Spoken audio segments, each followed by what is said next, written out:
a couple of years ago, you spoke very passionately about campaign finance reform, and I wondered if you could comment on your views of this given recent developments related to another question in Washington.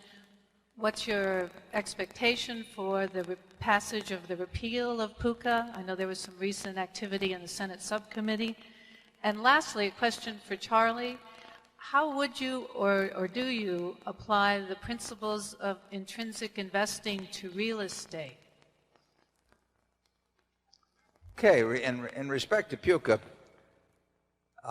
it's hard for me to, I have no great record of handicapping legislative action, but I would say that the awareness of the public of problems in the electric utility industry under current circumstances, has mushroomed. I mean, it ballooned, and so I think it's likely that Congress is more receptive to the idea that they need to do something that ensures that the power supply is adequate. And I think that there's probably a number of them that would think that PUHCA is a barrier to capital entering the industry from a lot of sources where capital is available, and that it's going to take capital to solve this problem. Now, they don't have to solve it by letting Berkshire do more things, but it's not a crazy approach to say that if Berkshire has billions of dollars to invest, that it might be a net plus for the availability of electricity down the road. So I think that certainly the chances of repeal or major change are far higher now than they were a couple of years ago. I mean, politicians do not like to face major brownouts. I mean, they can try and blame it on someone else, and they may well be accurate in blaming it on someone else, but the public is going to at least partially blame political leaders if this country runs out of electricity, because it hasn't run out of the ability to build generators. We could create all the generators we needed to have plenty of electricity, and we could create the transmission lines and all of that, but you do need a flow of capital to the industry, and PUHCA restricts that flow to quite a degree, I would say. Campaign finance reform, you've read about it as much as I have. I happen to admire enormously what McCain and Feingold have done.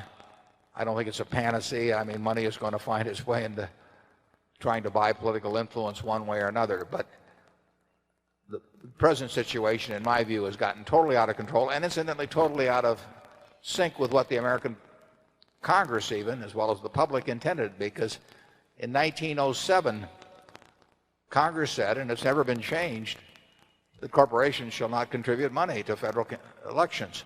And in 1947, they said the same thing about labor unions, and then they enacted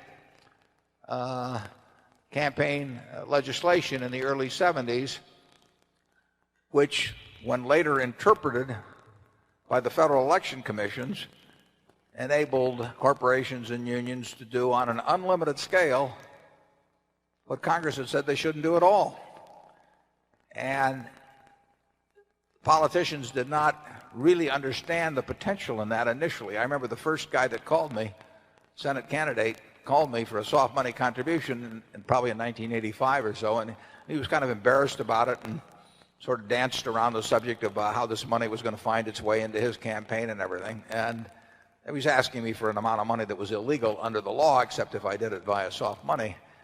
And that has developed to the point where I have literally had people where I have firsthand knowledge of requesting $1 million contributions or larger, which would never be reported, would never be required to be reported, and I regard that as a perversion of the system. But I think we're going to get some significant improvement. I think it was only possible because of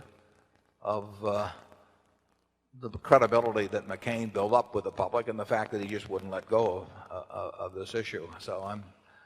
But I'm not hopeful about it changing the whole course of American democracy or anything of the sort. But I am hopeful that the system of government where access is sold to the highest bidder and where the bidding starts at a higher level by a material amount in every election cycle will at least be checked for a while. Charlie, she had a question for you.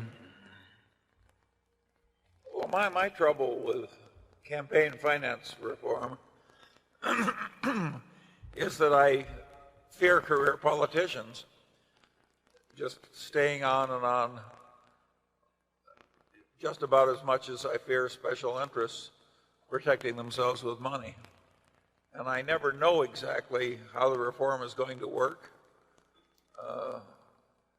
When I came to California, we had a sort of a semi-corrupt part-time legislature dominated by racetracks and saloons and liquor distributors and so on. And people went up and entertained the legislators with prostitutes and what have you. And I really sort of prefer that government in retrospect to the full-time legislators I have now. So I just am more skeptical about my ability to predict which reform I'm going to like the results of and which I would like to trade back in for my former evils.